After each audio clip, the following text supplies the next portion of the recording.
I didn't believe her at first. I mean, people say things like that, dramatic, movie-sounding words when they're tired or maybe trying to fill silence. But when she said it, I felt it sit heavy, like she'd dropped something into the middle of the room we couldn't both ignore. It was late, and the auto shop smelled like oil and dust and whatever brand of cheap coffee had been burning on the back counter since noon. I was closing up, wrestling with the lock that always stuck, when I heard her heels click against the concrete floor. Nobody else ever came in at that hour, which made the sound sharper, almost intrusive. "Still here?" she asked, like she wasn't surprised but wanted me to know she noticed. I turned, wiping grease from my hands onto the same rag I'd used all week. She stood just inside the doorway. Dark coat still buttoned, hair pulled back but messy in a way that looked intentional. There was something about the way she carried herself. Not casual, not nervous, just certain. Like even standing in a dusty repair shop, she belonged more than I did.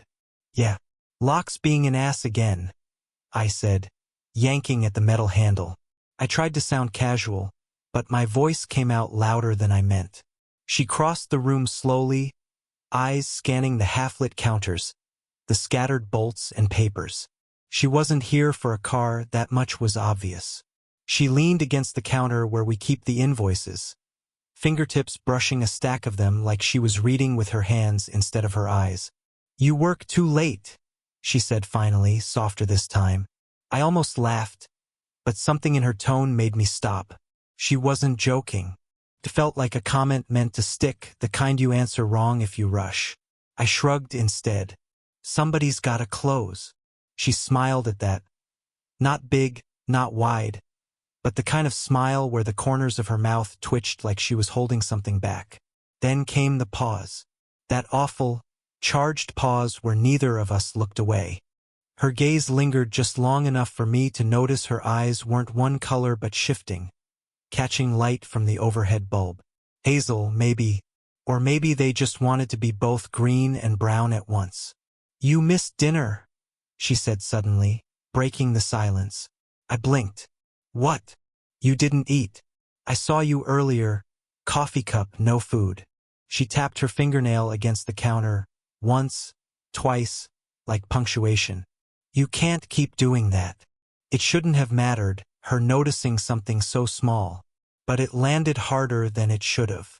My throat tightened in that stupid way it does when someone calls you out without meaning to. I opened my mouth to say something, anything, but she pushed off the counter, brushing past me on her way to the door. As she did, her sleeve brushed against my arm. Barely, but enough to stop me cold.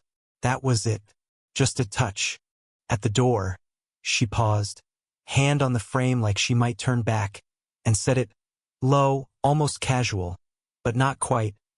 "This night will change everything." Then she was gone. The shop felt different after she left. Too still, too empty for the hum of the buzzing light above me. I stood there longer than I should have, rag still clenched in my hand, pretending I was just making sure the lock finally caught. But that night, I kept replaying her voice in my head, like I missed something, or maybe wanted something.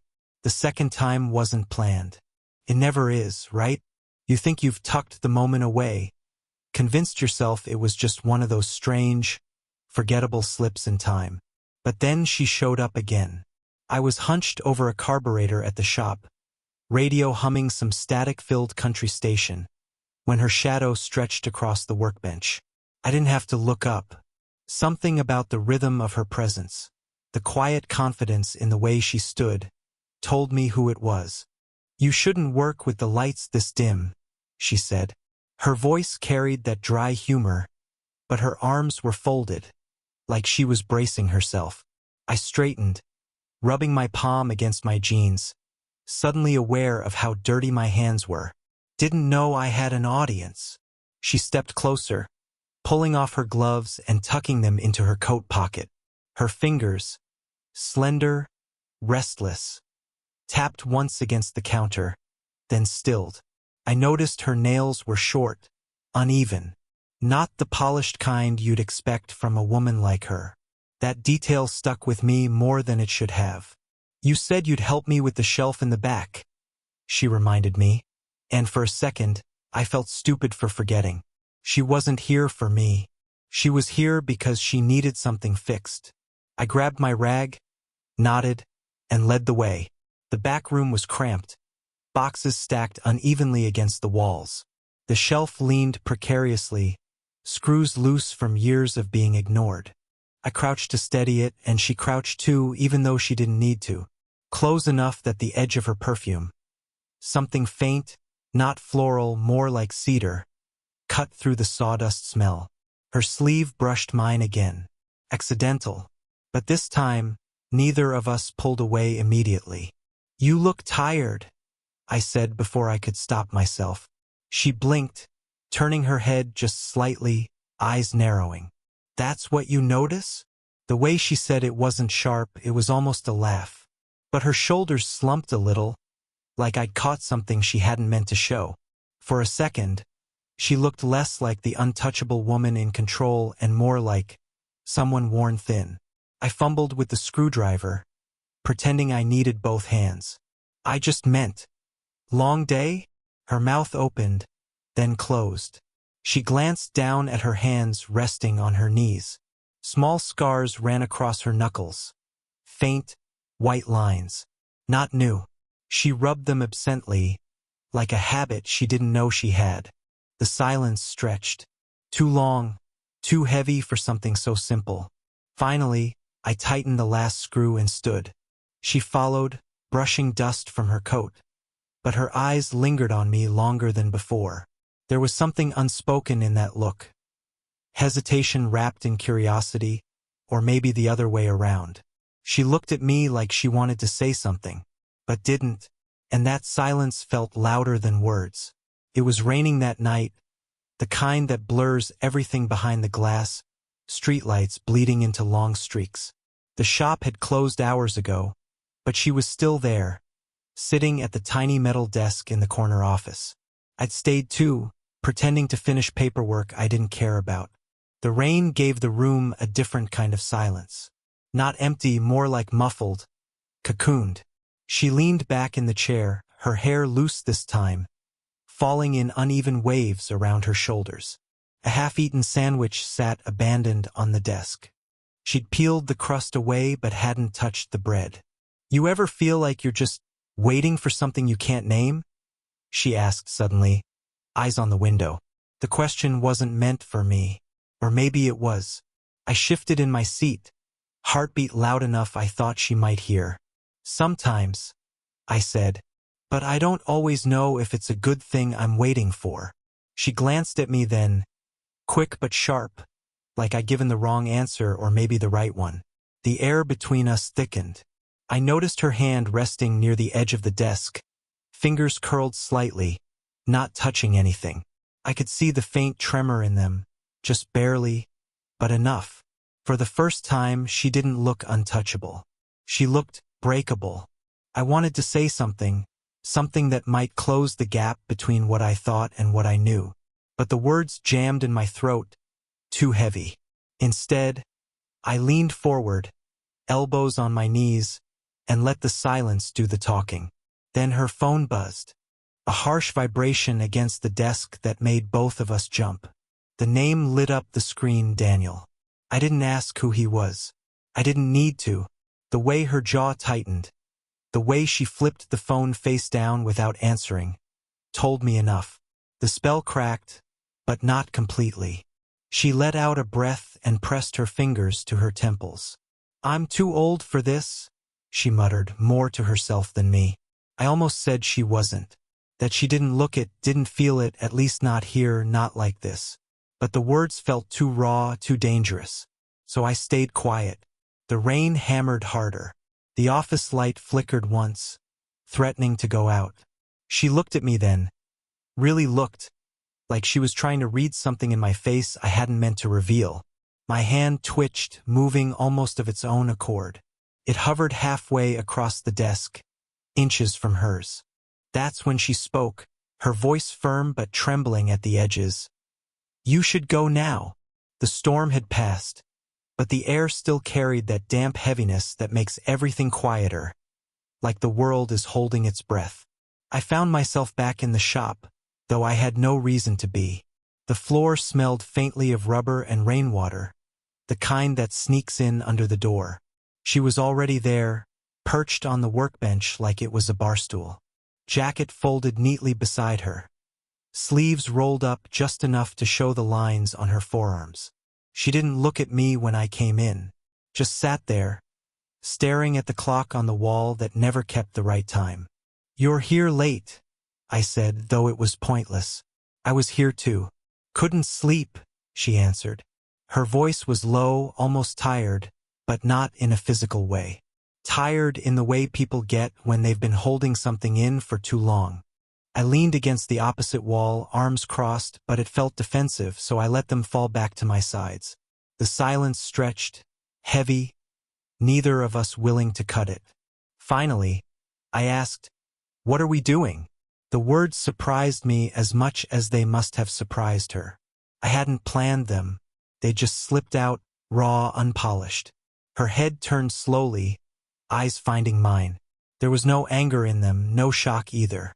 Just that searching look she gave me sometimes, like she was trying to find the line I hadn't drawn yet. "We're not doing anything," she said, almost too quickly. I let out a laugh, short and humorless. "Doesn't feel like nothing." She pressed her lips together, gaze dropping to her hands. They were folded in her lap, fingers nodding and unknotting themselves. For a long time she didn't answer. Then, I can't be this careless.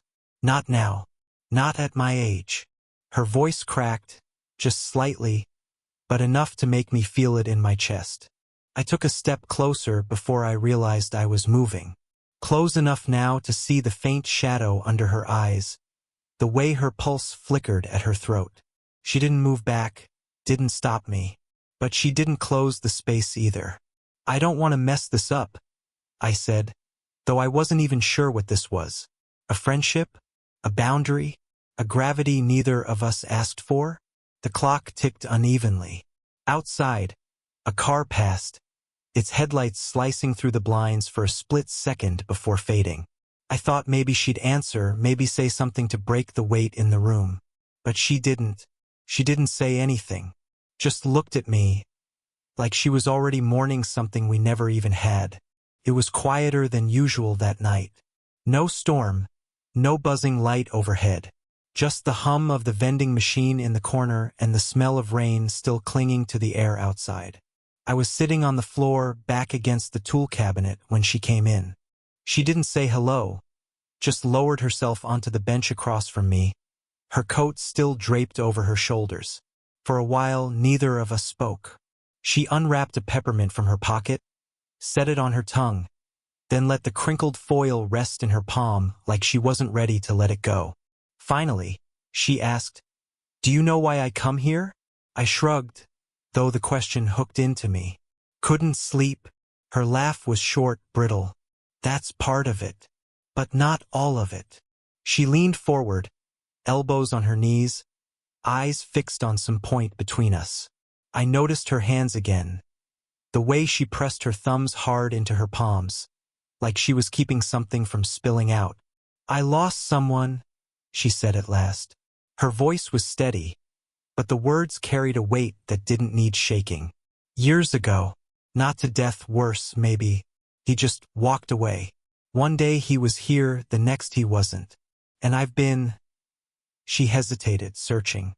"I've been holding my breath ever since." I didn't know what to say. My mouth opened, then closed again.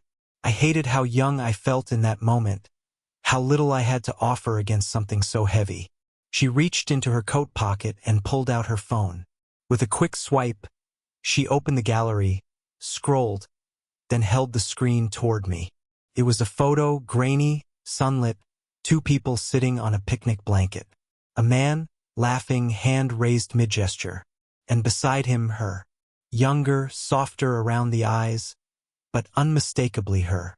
I studied the man's face, and something in my chest went tight. He wasn't me, not exactly, but the resemblance was enough. The same jawline, the same crooked grin. Enough that I understood without her having to say it. I looked up slowly.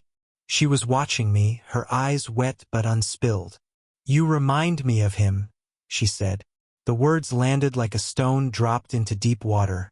No splash, just a sinking that kept going.